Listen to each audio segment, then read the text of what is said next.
I was up in the wilds of the Orkney Islands of Scotland. So it's one of the most extraordinary archaeological digs that's happening in the world right now. And they have found this site. So this isthmus of land that you're seeing behind me, it has salt water on one side and fresh water on the other. Wow. And they've started digging, and they have found this, and this is, of course, an artist's rendering of what they think the site might have been like. But there's all these large buildings. And the peculiar thing is that there's no evidence of people living there. So there's no typical things that you would find if these were houses. So this was some sort of ceremonial place, but it's a huge mystery. So it's a big archaeological dig at the moment. So another friend and I were traveling there. And so I decided, well, I have to go do my sight whisper thing and see what I can find. So I go into the archaeological dig and I crawl into one of the places where they're digging. It's all covered because we're there in the off season. So it's all covered in plastic, but I jump down into there and I do my thing. And suddenly I'm in one of these buildings. So I'm inside one of these buildings and it's like a classroom. And there are people listening to a lecture. And this particular lecture is explaining different kinds of healing energy work. And so I'm looking around I can hear the lecture going on and I can see the students listening, but there's no person delivering the lecture. But I kind of am looking and I see this kind of green gaseous cloud, kind of this vapor. And I realize that it's the vapor that's talking. I'm like, what? What's that? So as a native shaman, my whole focus has been about the earth. It's not, alien schmalien, it's about the earth. Okay. And so I've never been a big one on understanding anything about alien races or even going there or investigating or anything, because it's about the earth and the plants and the animals, and that I can do. A green gaseous cloud, I'm a little confused. So the lecture's finished, and the students all leave, and the gaseous thing says, are you okay? And I said, yes, I think so. And it was a male voice, and he said, I can take another form if that would be easier on you. And I said, no, I'm okay. I can go with this. Okay. Wondering what form it would take. Yes. So then I said, then he said, well, I don't have a class next, so I can take you around. So he took me to the admissions office, and they were different people in different tribes were sending young people from all over Europe to this mystery school. And it was a very famous, very well established mystery school. And this was the university. This was a giant, big mystery school university. So there were women's studies, and there was this incredible lecture that I only got the last part of it about understanding the energy that women bring into their bodies in the act of sex. And that they bring this energy in, and then they have to do work to get the energy out so they can return back to their core frequency. It's like, wow, that's an important lesson for everyone to understand that the commingling of energy happens, and that's part of sexual congress. But that once that's finished, there's work that they were all being taught to just shed all of that energy that isn't yours. So that was fascinating. And then that was being delivered by a blue gaseous kind of thing.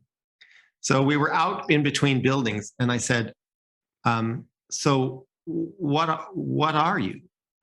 And he said, well, you would know of us from your knowledge of ancient Mesopotamia and Sumeria. And I said, okay, I know what those words are, but I don't have vast knowledge of this. And he said, well, we're not from here.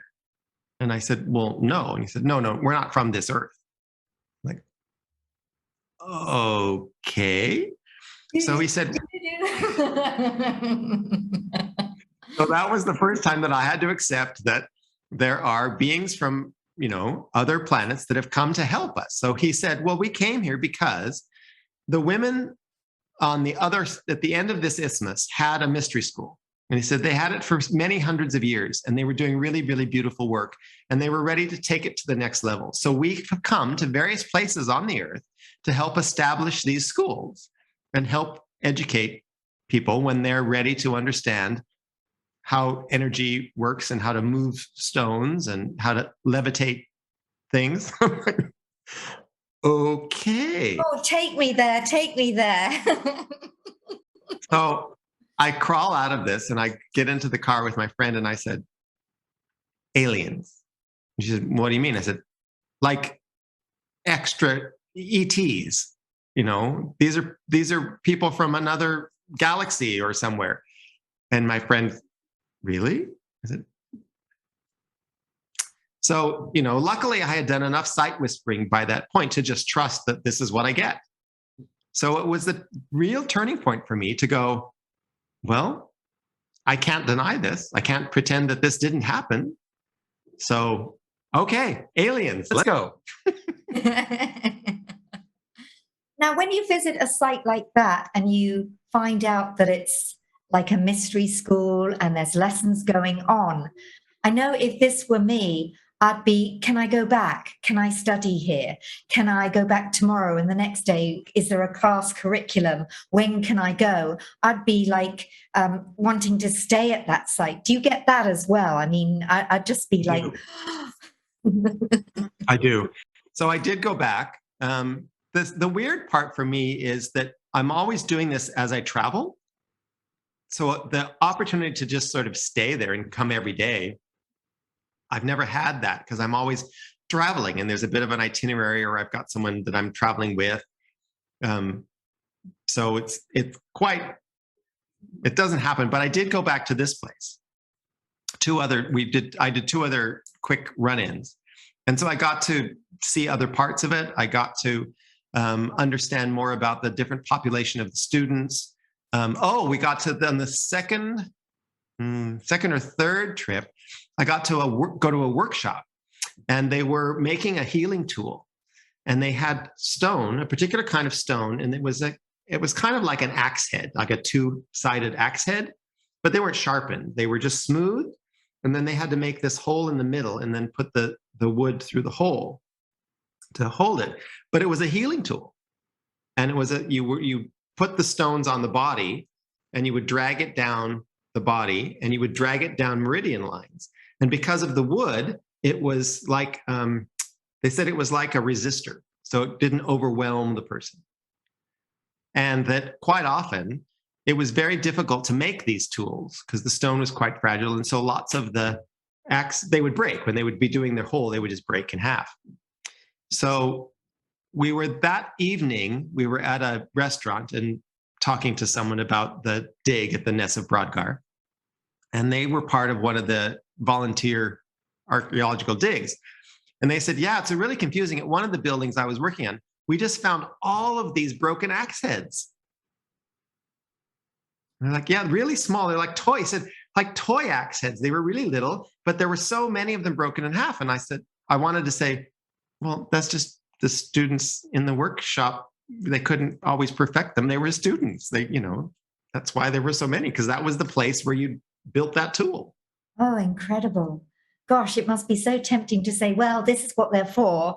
Knowing that you cannot, else you'll be ridiculed or they won't believe you. Because again, they come from a particular model of the world. Oh gosh, that's really an interesting site and definitely somewhere to go. I've also heard that there's similar mystery schools and teaching sites, as you said, different places of the world. I know there's one in Hawaii, which is a very important one as well, because I know certain people who have actually been taken there and have studied. And I know part of your initiation was on the island of Kauai as well.